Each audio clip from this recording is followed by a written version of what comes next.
उपराजधानीतील Mankapur police ठाण्याच्या हद्दीत एका स्वयंसेवी संस्थेच्या चालकाने तरुणींचा छळ केल्याचा धक्कादायक प्रकार उघडकीस आलाय।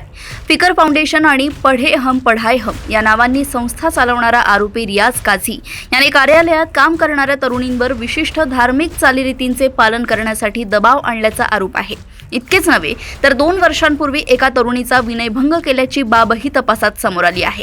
आरोपी वारंवार तरुणींची छेडखानी करत होता आणि त्याच्या अटी मान्य न करणाऱ्या तरुणींना नोकरीवरून काढून टाकण्याची तसेच त्यांच्या कुटुंबियांना इजा पोहोचवण्याची धमकी देत होता। या जाचाला कंटाळून काही तरुणींनी नोकरी सोडली होती। मात्र आरोपीने मर्यादा ओलांडत नोकरी सोडून गेलेल्या एका तरुणीच्या आईला फोन करून इतर मुलींविषयी आक्षेपार्ह भाषेचा वापर केला। हा प्रकार समजताच पीडित तरुणींनी एकत्र येत मानकापूर पोलीस ठाण्यात धाव घेतली। पोलिसांनी तक्रारीची गांभीर्यपूर्वक दखल घेत रियाज काझी विरोधात गुन्हा दाखल करून त्याला रात्रीच अटक केली।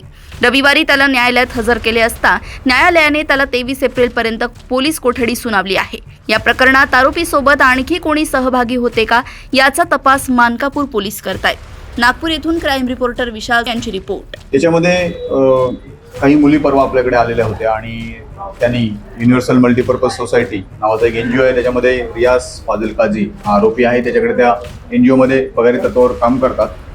त्या मुलींनी आपल्याकडे तक्रार दिली आणि त्यांनी सांगितलं की त्याच्यापैकी एक जी मुलगी आहे तिचा 1.5-2 वर्षापूर्वी आरोपीने विनयभंग केलेला आहे।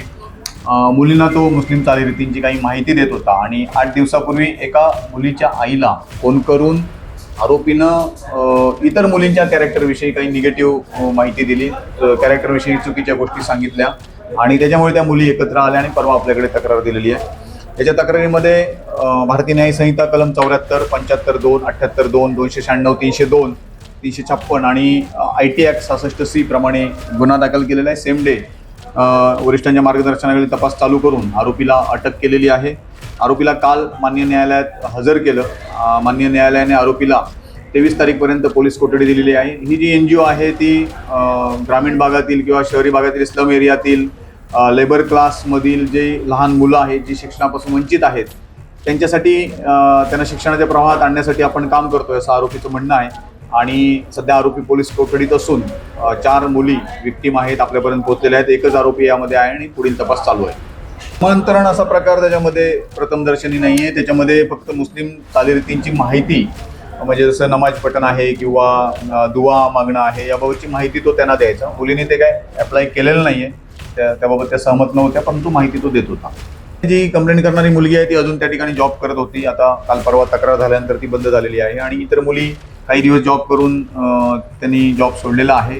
काही शिक्षण घेत आहेत, काही प्रायव्हेट जॉब करत आहेत। त्या मुलीनं जे 1.5-2 वर्षापूर्वी वाढदिवस होता त्यावेळी बॅड टच करून तो विनयभंग केला असं मुलीनं सांगितलेलं आहे। मानकापूर पोलीस स्टेशनने वरिष्ठांच्या मार्गदर्शनाखाली संपूर्ण कामगिरी केली।